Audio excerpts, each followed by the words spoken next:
This is my 2022 Harley Davidson Road King Special. It is blacked out, as you can see.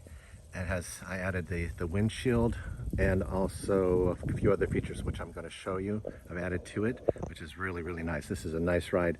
It's the Road King Special is different than just the regular Road King. The difference is the Road King has a Road King Special has a slightly larger engine. The Road King Special sports the Milwaukee 8 114 twin engine.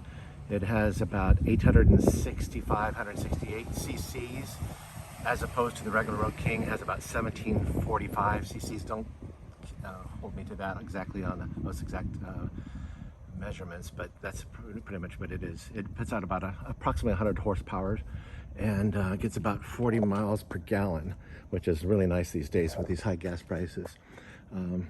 As you can see, it has the bags on the back. Some people like the bags. Some people think they're ugly for a cruiser, but you know what? This is the bike. It's nice to have bags. They say all roads lead to a bagger, because as you travel and you want to go for a day trip or whatever, you can put whatever you want in there. If you go to the store or just pick up something when you stop at Julian, California, you can stick it right there instead of strapping it to your back or in a backpack. It's a very nice ride, very smooth ride. A couple things besides adding this windshield, by the way, it's nice. It has it's vented so that as you go through as the air travels and creates a little eddy currents over this, you can adjust that vent so it doesn't vibrate. It also, the air comes up, it just hits about the top of my helmet, so I can feel where it goes.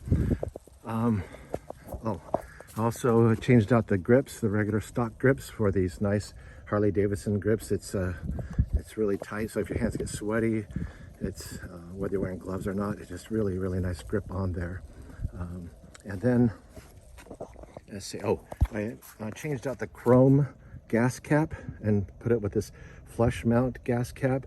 You can just kind of a little twist here, it pops up, and you take it off, fill up your gas, and then twist it back on. And also the matching fuel gauge, the flush mount fuel gauge over here, which is, as you can see on this side. I'm going to turn it on so you can see that this nice digital blue, has like 3 dots for how many gallons is in there.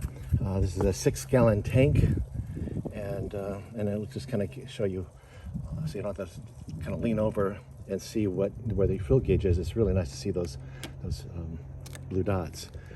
Oh, one thing about some people don't like the windshields. That can come off in 10 seconds, just pop it right off. But the other day it was filled with a bunch of bugs, and I said to my friend, you know what bugs all of your windshield means, right? He goes, what? He says, well, it means they're not all over me, the rider, obviously.